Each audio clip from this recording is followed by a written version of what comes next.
Hello, welcome to our live stream. We have another quiz this week prepared about the topic standard of living. So this is a cool topic. These are questions that I've put together that are not things that you absolutely need to know in life or whatever. This is just a fun way to be able to practice English and to not take things so seriously and to share what you know about different subjects. I am Jen from English with Jen, as you see, 123, and I'm here every Tuesday at, well, usually a different time.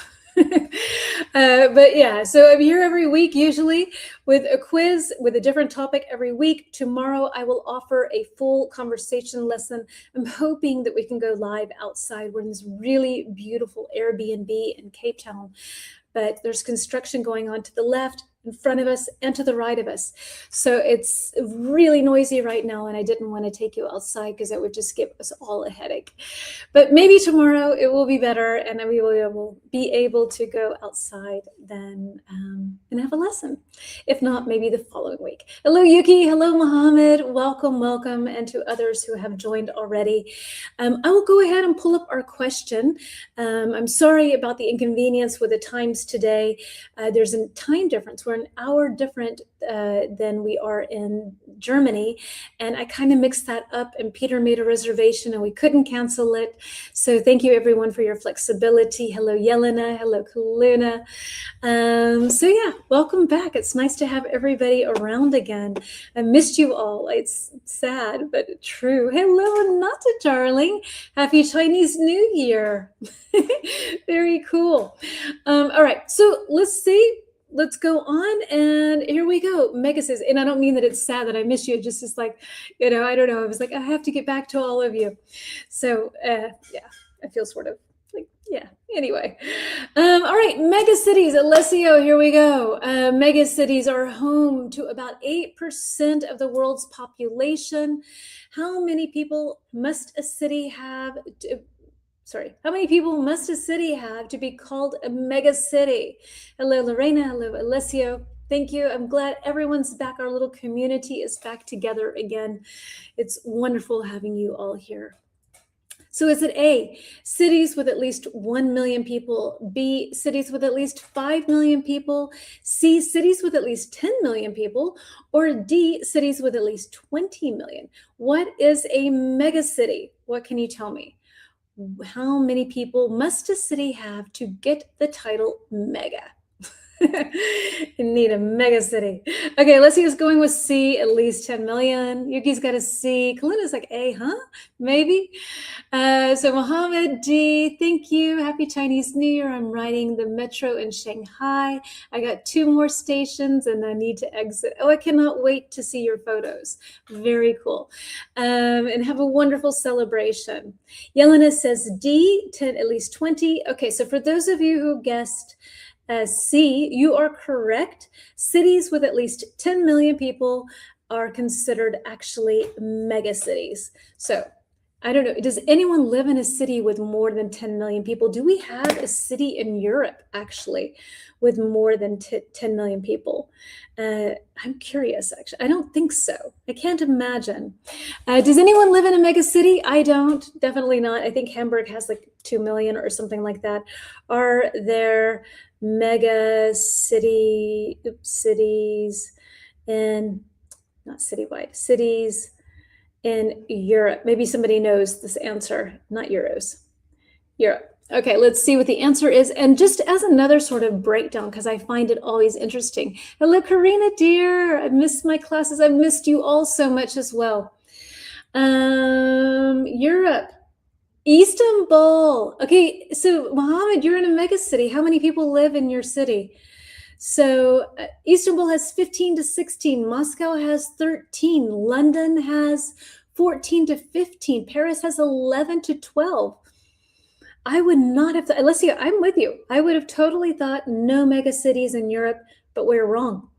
So yeah, happy Chinese New Year. Renata is in Shanghai right now celebrating the New Year. Isn't that cool? All right, so we do have some mega cities: Paris, London, Moscow, Istanbul. All are mega cities in Europe, and Mohammed happens to live in one, exactly, Yelena, Istanbul. Okay, so here's the breakdown with cities. We have mega cities with 10 million plus. Large cities are 1 to 10 million. Small towns and cities, you have under 1 million, and rural areas and villages, under that. But that seems weird. I don't know. I don't like that, because for me, a village has like 3,000 and under. Tokyo, for sure, Tokyo. And it seems that like the majority of the people on our planet don't happen to live in megacities. Only 8% of people live in a megacity. And rural areas are the areas that have the majority of people. 40 to 45% of people on our planet live in villages and in excuse me, I'm losing my voice, forgot my water. In Cairo, around 70 is living around 70 Egyptian. In total, Egyptians 101 million. Wow. I live in a rural area. We have an alarm going off here. I don't know what that is. Let me see if I can call Peter. Babe? I don't know. But I heard him get up. Let's see if he stops it. My favorite island has 1,200 people, but never disclosing the location. Best kept secret. Ooh. Love it. Okay, she's gatekeeping her beautiful island, but that's fine. I live in a rural area. Okay. And if you want, you can tell me where you live too, like rural area, a town. For me, a town is about 40,000, something like that. So these characteristics or these sort of categories are not that great, I find. But anyway, moving on. Let's go to number 2, and we're going to find out about extreme poverty, when people do not have a lot of money.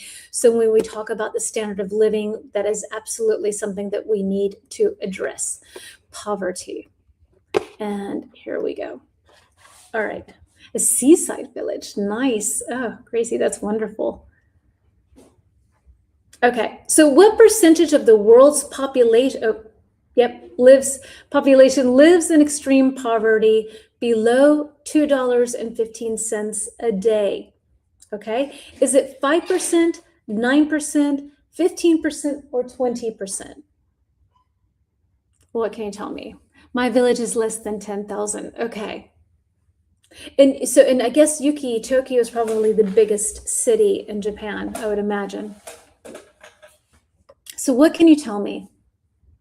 Which of these is the correct answer? What percentage of the world's population lives in extreme poverty below $2.15 a day? I have a D coming in, a couple of C's, 20%, another C. Okay. D. Hey, Juan Carlos, welcome. All right. So the answer is actually, nobody guessed it. It's 9%. Okay, so that's still a lot. Don't get me wrong. I'm not trying to say that that's like, ooh, yay, 9%. 9% is still horrible, but I would have also thought way more. But it's actually 9%. And that means, and so I wanted to look it up because I was curious. So I took the year of my birth. Okay, I took 1972, just to put it into perspective. Like, how much of the world have we gotten poor? Has the world's level of poverty risen, or has it decreased? So increased or decreased. And so I took my year, as I typed into ChatGPT, what was the level of poverty in 1972? And in 1972, it was approximately 15 to 70% of the people lived in extreme poverty. So I think compared to today, things have gotten better. And I think that's something that's often we focus on the negative news, and it's not perfect, but it's on the right path. That's decreased nearly 50%. So I find that very cool, or an interesting thing to focus on. So the answer was B, 9%. And and it's decreased since then. India decreased and Africa increased. Yeah, maybe. Yeah, it seems like in Africa, it's pretty problematic here with that situation. Okay, let's move on to number 3. And like many of us experience, it has a lot to do with bad leadership, unfortunately. Oh, Gracie, you think that? I think so too. I would imagine that that's correct. I don't know for a fact, but I would imagine that that is correct. Let's take a look at literacy. So being able to read books, to read, being literate. And maybe this is going to pop up. There it goes. Okay, so here we go. Number 3, approximately what percentage of the world's population is illiterate? They cannot read. Illiterate. Literate, you can read. Illiterate is the opposite, cannot read. Is it about 5%, about 10%, about 13 to 14%, or about 25%? What can you tell me? What is your guess here? Or maybe you know. I did not know. I had to look this up. And I have a lot about this. I think this is very interesting as well. So what percentage of the world do you think of adults happen to be illiterate? Okay, so Yelena's saying B, question mark. C from Kaluna. Any other guesses that you've got for me? But Lorena's got a B. B from Juan Carlos. Okay. So the answer is actually C. It's about 13 to 14% of the world's adult population is illiterate. And I found this interesting because I wanted to put this again. I think a lot of times it's interesting to put this into perspective. And in the 1800s, 86% of the population was illiterate.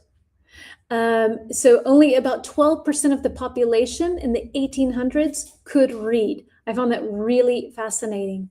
And I found this also very interesting. In the 14th century, if you wanted to buy a 200-page manuscript, it would have cost you the equivalent of 2 months' wages for the average worker. So books were so incredibly expensive. Okay, that's a long time ago. But I just thought these figures were interesting, that in 1800, whatever, only 12% of the population could read, and now it has increased dramatically to nearly 70% of the people can read, are literate. And like Gracie, I think that you said, I'm not sure, that this concentration, the concentrated regions where people cannot read tend to be in sub-Saharan Africa and in South Asia. Older generations not being able to read, they're more likely to be illiterate. Women, of course, too, in many of these countries, it's not permitted for women to go to school, and so they don't have the chance to read. That's an issue. But a cool thing is that among people ages 15 to 24, the literacy rates are about 90%. So I found that very cool. So if you take the statistics of the people that cannot read, that actually it's usually the older generation, and that the younger generation, the majority of the younger generation, can read. So also, silver lining, something positive. And we will move on to question number 4. Let's see. All right, talking about low-income countries and high-income countries with number 4. And if you have anything else that you would like to add, you know I'm always happy to learn from you. So please feel free to add anything you know. Disprove whatever I say, please. Okay, approximately how many more years do people in high-income countries live compared to low-income countries? So talking about life expectancy, the vocab word that we had earlier in our live stream, would you say it's 5 years longer, 10 years, 15 to 20, or 30 years longer? What's your guess here? What do you think? What can you say? Approximately how many more years? I think these C's came in after I read this. So I think a lot of people are saying C. Any other guesses for how long people in high-income countries live longer. What can you say? Okay, Kaluna's going with B. So the majority have said C. We have lots of C's coming in. Kaluna's going on her own, and she's saying B. And Kaluna, my dear, I'm sorry, but you're not right. This time you're not, sweetie. It happens to actually be, and unless you're not right either. It's actually 15 to 20 years. So 15 to 20 years longer in high-income countries. I think I know it's increasing the number of kids that don't have reading comprehension. Aha. So people can read, but they can't comprehend what they read. Sorry, Kaluna, sweetie. All right. So I have a couple of extra bit of information here for you as well in regards to this topic. So we have global life expectancy has more than doubled since 1900, rising from about 32 to 72 years today. We've talked about this in previous live streams, where a big factor that is played in this happens to be sanitation and water and health care, but also especially that child mortality rates those have dropped significantly.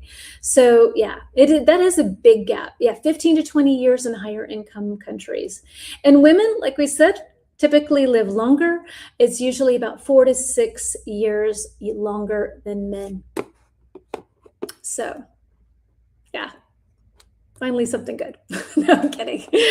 All right, so let's see. How about people? We're moving on to now people living in slums, living in poor living conditions.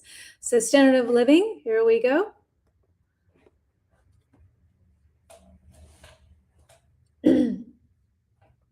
Maybe. It's thinking about it. Okay, here we go. So how many people worldwide live in slums or in some sort of informal settlement? So these are not houses. These are not like huts, really. These are really people living on the ground, living in very simple situations. Is it A, 500 million, B, 1 billion, C, 1.3 billion, or D, 2 billion? I can read, but I can't write as well as I used to because I rely on my cell phone too much. Yes, that can happen. Hello, Ariana. You're going with 2 billion with D. Okay, so we have our first answer in from Ariana. We have 2 billion. Karina's going with D. Any other D's or other answers? Take a guess. D. Kalina's going with C. What do you think? How many people in this world, unfortunately, live in slums or in informal settlements? Karina, so Gracie, is going with B, C, C, C. Okay, so the answer for those of you who guessed actually C, you are correct. 1.3 billion people live in slums or live in really extreme poor living conditions with limited electricity, if that, living on the floor, no real running water. Yeah, very simple situation. So that makes it 1 in 4 urban residents live in slums or informal settlements. In big cities, it's increasing. And that's the point, Gracie. Here, I do not have anything positive to offer you, unfortunately. These areas often lack water, clean water, sanitation, electricity, secure housing. They're very crime-ridden, meaning that they have lots of criminality going on there. And if the current urbanization trends continue, so if things continue the way they are, this number would more than double to 3 billion by 2050. So this is something where we in society are not getting this right, where people are really, this is not something we have under control. It's actually getting worse. So this is something that needs to be tackled. All right, moving on to air pollution, which also contributes a lot to our quality, our standard of living. And let me see, that is number 6. And here we go. It's sad. It's very sad. I think so too. And especially because I'm in Cape Town right now and you see this. And so in Germany, I never see this because the difference between poor and rich in Germany is not as great as it is here. And it's heartbreaking when you see this here. We come here all the time, and this is something that I will never get used to. It's always something that saddens me, and I don't really know what to do, kind of thing. In my capital, a lot of families living in the streets. Okay, so you know this as well. Okay, so, and Gracie, do you find that you said it's increasing in big cities? And families, yeah, I think in the States as well, you have families that are without homes, that are homeless. I think nowadays people call it unhoused. Actually, that's politically correct term for people who do not have homes. All right, so moving on to our next one. What percentage of the global population is exposed to outdoor air pollution above WHO safe limits? In New York, it shocked me. Okay. When were you in New York? What year? I'm curious. So is it 20%, 40%, 60, or 90%? What do you say? So WHO, they have limits that people should be exposed to, what the amount of air pollution that people should be exposed to. So what do you think that it is? Karina's going with D, right off to 90%. And Kaluna's saying B. What else can you tell me? Any other guesses? And maybe you can tell me about the air pollution in your city. Do you have that? Is that an issue for you? Is it not an issue? Yuki's saying B. In Germany and Hamburg, we don't have air pollution that I can see. You know, it looks pretty good. Here, I see it in Cape Town yesterday. The wind was not so, it was not blowing so much. And you could see the smog, the air pollution kicking in because they have sort of this bay type of area. So pretty intense here, I would say. Lots of B's and some C, a C, and Gracie 40, that's a B as well. So the answer is actually 90+%. So it seems that the percentage of the population in the world is getting way too much exposure to outdoor air pollution. And so a lot of us are living in limits that are way above what we should be. Maybe you could tell me about your area. Air pollution is increasing. Oil companies, agriculture and chemistry, Okay. Thank you, Gracie, for sharing. Okay. If you want to share, I live in one of the most clean air areas. Oh, lucky you, Yuki. That must be so heavenly. Belgrade is full of pollution. Okay. All right. Thanks for sharing, guys. It's always interesting to learn from everyone's perspective. So everyone needs to move to Yuki's town, or just at least S15. All right. So let's see. Let's take a look at our next question, number 7. And let's see what we've got. Okay. So we're talking about electricity, also a big thing, very important when it comes to standard of living, quality of life. So let's see. As of recent global data, how many people in the world still lack access to electricity? So it seems hard to believe for me. I've been privileged to live in areas where this is not an issue. For me, already 200 million seems far-fetched, but A, 200 million, B, 500 million, C, around 770 million. That little squiggly line is like an around sign. And D, 2 billion. Lorena's saying we have a lot of air pollution. Okay. So where you live in Italy. So what are you guessing here, folks? How many people lack access to electricity? And lack is missing. You can lack, if you lack something, you're missing something. I can lack magnesium. My bones, my legs start to tingle when I don't have enough magnesium. So when I'm lacking magnesium, my legs start to tingle. It feels weird. But you can lack education, means you do not have education, lack time, not have enough. So lack is a nice word. Lack access, to not have access to, and Yuki, we had this with access to healthcare, having the ability to get to something. So B's and C's, I got B's and C's. Okay, so the answer is actually C. Around 770 million people lack access to electricity. That's so crazy. So we had 770 million people lack electricity, and 1.3 billion live in slums. Okay, so any information that I've got for you, again, unfortunately, this is going back sub-Saharan Africa. I think that Gracie, you said that you felt like this was an area that had the majority of poverty. They're lacking electricity. They're living in slums. Sub-Saharan Africans, this is about 80% of that number is in this area. It's so horrible. Feel really for those people. They're not, I don't know. I guess it's leadership. I'm sure that they have resources, but it's poor management, and that's really heartbreaking. Many of those who lack electricity, they live in rural or remote areas, so areas that are far away from the city, where they don't have a power grid that they can hook into. Let's see. But the number of people has declined significantly in the past decades, but progress is slow. So this is another area. So with the slums in the urban populations, and also with electricity, there was a lot of progress. A lot more people were able to get electricity, but this has slowed down recently. In my country, it's very expensive. People can't pay for electricity. It's all the leaders' faults, right? It typically is, Juan Carlos, isn't it? Yeah, I agree. It's not affordable. It's not affordable.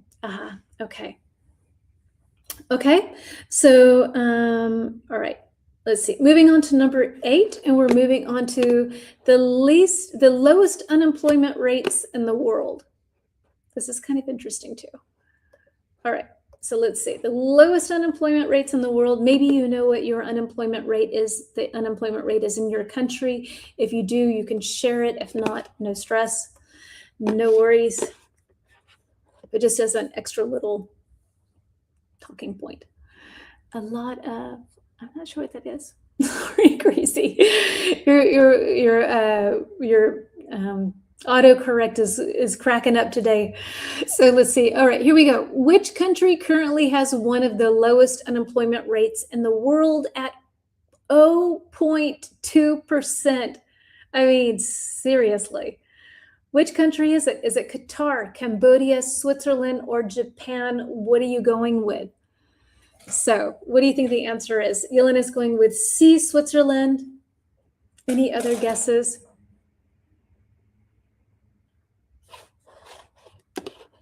So Kaluna says B, Cambodia. Any other guesses? What can you tell me?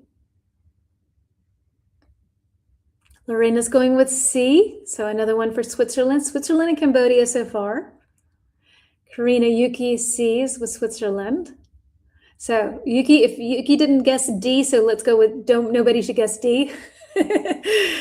All right, so Alessio saying C. So the answer is actually Qatar, A. See there, and that's the reason, Juan Carlos, because there's so few people there. I have a question: do Amish people live without the standards of living? I think that they feel they have high standards of living, but they don't live to the modern standards of living. They don't have electricity. That's an interesting question. It's kind of philosophical. I like it, Mohammed. What do you think? Gracie says A, and that is correct. Qatar. Okay, so listen to this. As of the most recent estimates, Qatar's total population is only around 3.1 million people, including both Qatari citizens and its residents. Yeah, Yuki, ding, ding, ding, exactly, oil money. But here's the crazy thing about Qatar, okay?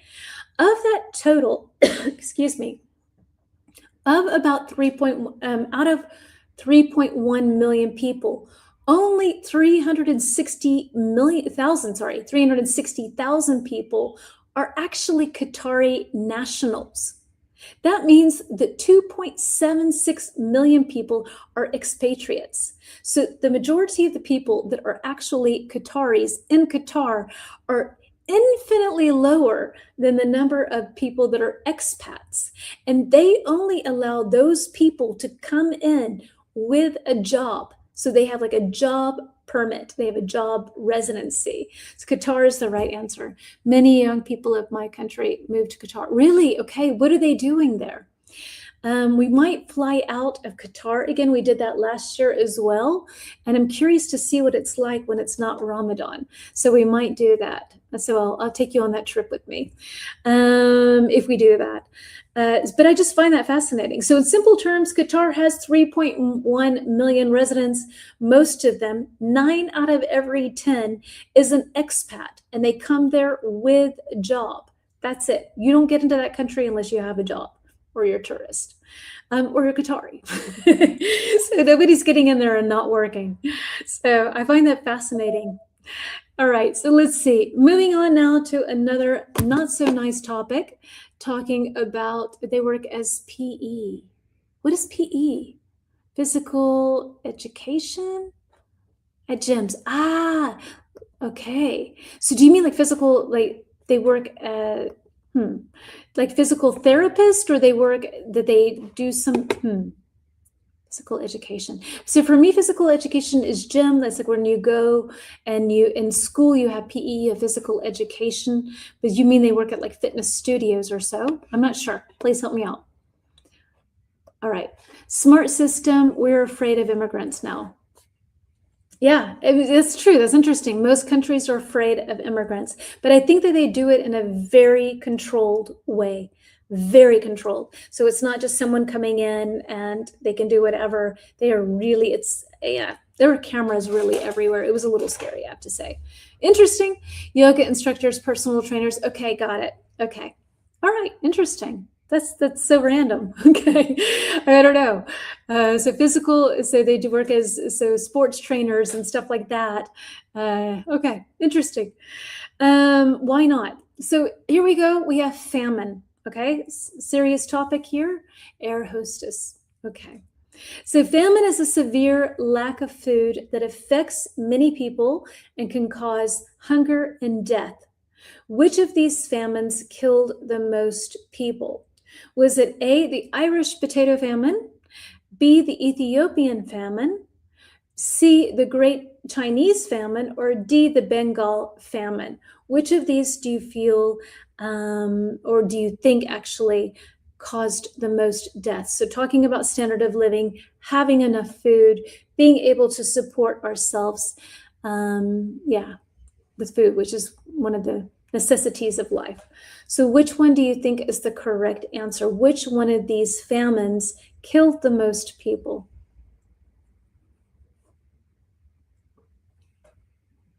We're doing pretty good on time. So Kalina saying D ? Okay, the Bengal famine. I'd actually never heard of it. So, okay, it was in 1943. Maybe I have a bit of an excuse. Irish potato, Ethiopian, and Chinese I didn't know as well. So famine is when there's a huge amount of hunger going on because there is not enough food. When you don't have enough food in a community, there is famine. So Juan Carlos says C, Lorena says B. Yeah, I think I would have guessed B. I guess because it's the one that I really have heard of and was alive during that time. Remember the whole, so different, what was it? It was not a Band-Aid, it was it was one of these things where they had all of the big pop stars from that time. And the We Are the World thing, that was all during the Ethiopian famine. So I totally would have guessed B. Good, thank you, Yuki, for letting me know. But actually, the answer is C, the Great Chinese Famine. There were 15 to 45,000, 15 to 45 million deaths. This had the most deaths that we have on record due to famine. I would find that shocking. That number is incredible. And of course, Juan Carlos, we're all going back to, of course, it was the government's fault. They wanted to try to get China to leap forward and be very advanced. And in the process, there was a lot of poor planning. And so they overestimated the amount that they had produced. So they produced less. And this was one of the reasons that this famine happened. So, and people didn't want to admit that there was something going on. So there was also that element that goes to it. They had political pressure to make sure that the numbers looked good, when in reality they were horrible. So millions upon millions of people died because of poor governmental measures. Governments, horrible. So horrible. All right, moving on to the last thing. We have something we will talk about more tomorrow, and asking about what the meaning of brain drain is. What is the meaning of brain drain? So we have these as options. Maybe. Boof. Okay, it's not working. Okay, there it goes. So brain drain refers to A, people forgetting information, which for me, ding, ding, ding, A is the answer. Or B, highly educated people leaving their country for work abroad. C, people learning new skills. Or D, students skipping school. Which one of these do you think refers best to a brain drain? What does a brain drain mean? What can you tell me? A, B, C, or D? For me, it's definitely A. I just forget too much information. I hear it, but don't really hear it. I find that like today's really hard to be present. It's very difficult. Sad lesson. Oh no, I'm sorry. I didn't realize it was so sad. We had a lot of positive things in the beginning. I should have sandwiched those in between or saved the positive for the last. I'm sorry. All right, we have B, we have C. All right. So for those of you who answered B, that's absolutely correct. Highly educated people leaving their country for work abroad. Exactly. Right? So that refers to a brain drain. When you have doctors and scientists and all kinds of highly educated people that don't have the chances in their own country, that's what's happening in Italy. So what do you find? A is me. Yeah, me too. Vicky, same here. Birds of a feather, sweetie. Yeah, that's my brain drain. But yes, so when you have people that leave the country, I think it's starting to happen in the United States, actually. A lot of people who are highly educated are not happy with the way things are running, and so they're gone. That happens to a country very, very quickly. And to end this on a positive note, because I feel like this has been doom, even though there's been a lot of positive things, more people can read, more people are literate than they used to be. It has doubled, more than doubled since my birth, since 1972. Also, people, people live longer. That's another good thing. And people, that's also not good. That's not good. I'm looking for positives here. I'm desperate for positives. Yeah, no, the rest is kind of negative. But good things have happened, and maybe we can have a lesson on how we can handle these situations around the world. What are some things that we can do? Because I know autism has increased, right? But I wonder sometimes with autism if some of that is because we know what it is now. Before, people didn't really know what it was, so there was no label. So now we can label it, but that's just one theory. My theory, one of several. Brain drain is a big problem in Serbia. Yes. So I think in a lot of countries where things are not working exactly the way they should be, the educator are like, why am I doing this? I'm out of here. Yeah. Sorry that this was a little bit of a downer quiz. Tomorrow's lesson won't be. I hope to see all of you tomorrow at our normal time. No problem. We will be at 3 p.m. Central European time. Whatever time you normally join our lesson, that's the time it will be. Today is an exception.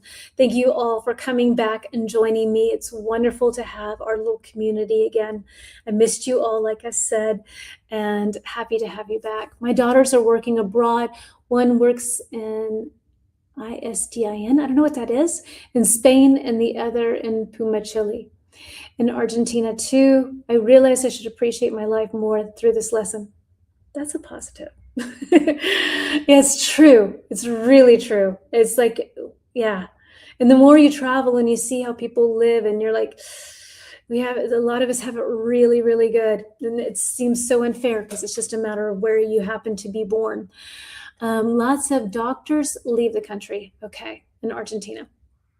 Okay, so folks, thank you so much for joining me. If you don't already follow my account, I will pop up the banner really quickly. As you see, this is my account, English with Jen 123. You're more than welcome to join. Come and participate. Come hang out. If you're watching the replay, then you can hit that subscribe button, and then you can be able to watch videos whenever you want, when you have the time to do it. And leave comments. Let me know what you think about things. Tell me about what things are like today in your country. No glasses today. Darling, let's just blame it, Gracie, on autocorrect. No stress. So thank you, Yelena. See you tomorrow, Yuki, darling. In Italy, government canceled the tax to get the brain back. Yeah, I heard that. And isn't it specifically in Milan too? I think I heard something about it being in Milan, where you have a lot of millionaires moving to Milan. Anyway, not me, unfortunately. I'm not a millionaire. Thanks. Take care. I hope to see you all tomorrow. Bye-bye.